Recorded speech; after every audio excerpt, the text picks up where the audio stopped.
물리학적으로 볼 때는 가시광선 스펙트럼 중 상기의 세 가지 색상 중 파장이 가장 긴 편이라고 볼 수 있는데요.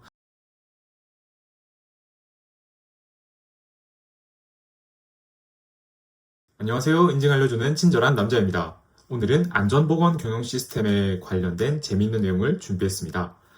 자, 여러분, 이것을 보시면 어떤 생각이 드나요? 조심해야겠다는 생각이 들죠? 그렇다면 이러한 안전 정보는 올바른 역할을 하고 있는 것이라고 볼 수 있겠네요. 이런 안전 정보는 최소한의 단어로서 이해할 수 있도록 안전 정보 전달 체계의 표준화로부터 출발했다고 볼 수 있겠는데요. 작업장이나 공공장소에서 사고 예방을 위해서 이러한 안전 표시는 필수적이라고 할 수 있겠습니다. 여러분들은 위험, 경고, 주의에 대한 색상 차이를 인지하고 계신가요? 위험은 빨간색을 사용하고 경고는 주황색, 주의는 노란색을 사용합니다. 여러분들의 작업장 혹은 지나다니다 우연히 본 표지에 왜 이런 색이 도입되었는지 알고 계시는 분 있을까요? 위험을 나타낼 때 빨간색이 사용된다고 말씀드렸습니다. 물리학적으로 볼 때는 가시광선 스펙트럼 중 상기의 세 가지 색상 중 파장이 가장 긴 편이라고 볼 수 있는데요. 파장이 길 때는 멀리서도 잘 확인할 수 있다는 특징이 있습니다. 또한 인류의 진화적으로 볼 때 빨간색이 피나 불 이것과 연관되어 있다고 볼 수 있는데 이는 본능적으로 공포, 정지, 금지의 신호를 뇌에 전달하여 즉각적인 회피 반응이 있다고도 합니다. 마지막으로 빨간색은 초기 철도 신호와 교통 신호에서 정지를 의미하는 색으로 굳어졌으며 이것이 산업안전표준에 자연스럽게 반영되었다고 보시면 되겠습니다. 즉, 빨간색은 즉각적인 위험을 나타낼 수 있고 이를 무시할 경우 사망 또는 치명적인 부상이 확실시 되는 상황이라고 볼 수 있겠네요. 경고는 주황색으로 말씀드렸습니다. 역시 물리학적으로 볼 때는 빨강 다음으로 파장이 길다라는 특징이 있고요. 역시 멀리서도 볼 수 있겠죠. 빨강만큼 즉각적이진 않지만 노랑보다는 훨씬 위험하다는 메시지를 전하기 위해 주황이 채택되었음을 알 수 있는데요.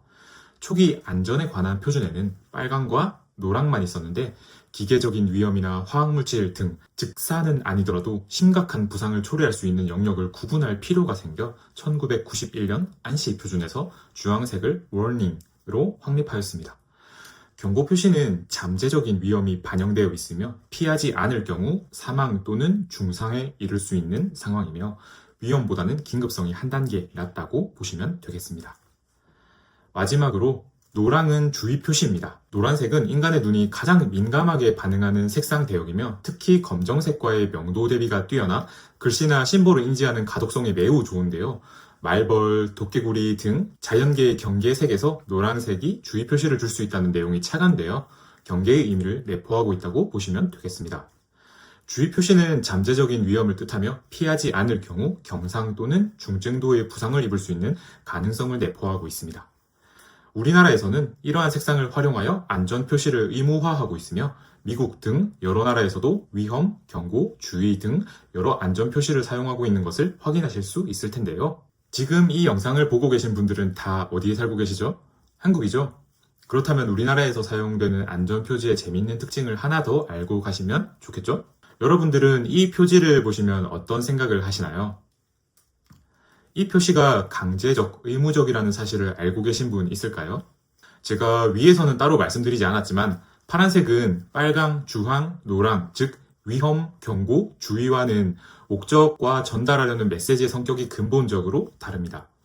쉽게 설명드리면 빨간색은 don't, 즉 하지 말 것이라는 금지의 의미와 가깝다면 파란색은 do, 할 것이라는 지시의 색이 짙습니다.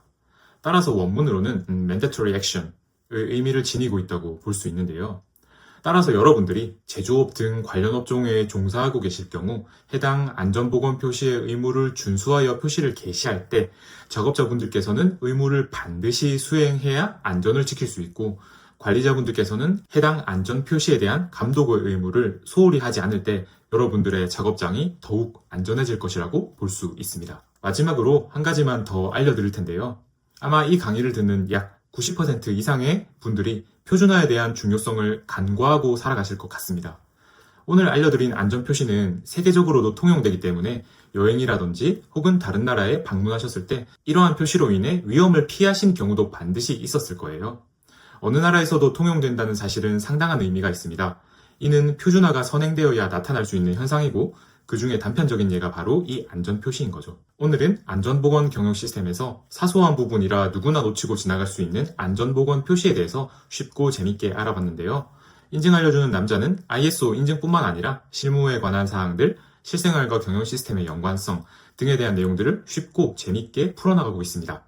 이는 ISO 45001 규격 요구사항에 대한 깊은 이해를 바탕으로 실무, 실생활과의 연관성을 어떻게 재밌게 풀어내는지에 대해 심사원의 역량을 보실 수 있을 텐데요. 컨설팅이나 심사를 받으실 때는 이렇게 검증된 심사원에게 심사를 받으셔야 동일한 비용을 지불하는 조건에서 조금이라도 더 얻어가는 것이 있다고 자신있게 말씀드릴 수 있겠습니다. 이번 강의도 시청해주셔서 감사드리며 오늘도 번창하세요.